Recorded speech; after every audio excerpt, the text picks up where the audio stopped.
91 സങ്കീർത്തനം. അത്യുന്നതൻ്റെ മറവിൽ വസിക്കുകയും സർവശക്തൻ്റെ നിഴലിൻ കീഴിൽ പാർക്കുകയും ചെയ്യുന്നവൻ. യഹോവയെക്കുറിച്ച് അവൻ എൻ്റെ സംഗീതവും കോട്ടയും ഞാൻ ആശ്രയിക്കുന്ന എൻ്റെ ദൈവവും എന്ന് പറയുന്നു. അവൻ നിന്നെ വേട്ടക്കാരൻ്റെ കെണിയിൽ നിന്നും നാശകരമായ മഹാമാരിൽ നിന്നും വിടുവിക്കും. തൻ്റെ തൂവൽ കൊണ്ട് അവൻ നിന്നെ മറയ്ക്കും.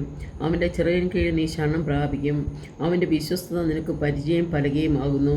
രാത്രിയിലെ ഭയത്തെയും പകൽ പറക്കുന്ന അസ്ത്രത്തെയും ഇരുട്ടി സഞ്ചരിക്കുന്ന മഹാമാരിയെയും ഉച്ചയ്ക്ക് നശിപ്പിക്കുന്ന സംഹാരത്തെയും നിനക്ക് പേടിപ്പാനില്ല.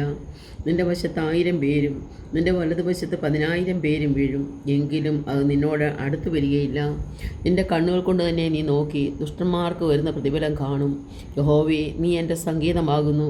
നീ അത്യുന്നതനെ നിന്റെ വാസസ്ഥലമാക്കിയിരിക്കുന്നു. ഒരനർത്ഥവും നിനക്ക് ഭവിക്കുകയില്ല, ഒരു ബാധയും നിന്റെ കൂടാരത്തിന് അടുക്കുകയില്ല.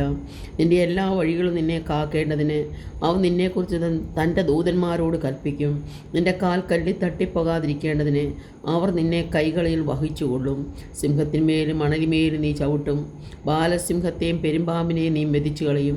അവൻ എന്നോട് പറ്റിയിരിക്കുക, ഞാൻ അവനെ വിടുവിക്കും. അവനെൻ്റെ നാമത്തെ അറിയുക, ഞാൻ അവനെ ഉയർത്തും. അവൻ എന്നെ വിളിച്ചപേക്ഷിക്കും, ഞാൻ അവന് ഉത്തരമരുളും. കഷ്ടകാലത്ത് ഞാൻ അവനോട് കൂടെയിരിക്കും. ഞാൻ അവനെ വിടുവിച്ച് മഹത്വപ്പെടുത്തും. ദീർഘായുസ്സുകൊണ്ട് ഞാൻ അവന് തൃപ്തി വരുത്തും. എൻ്റെ രക്ഷയെ അവന് കാണിച്ചു കൊടുക്കും.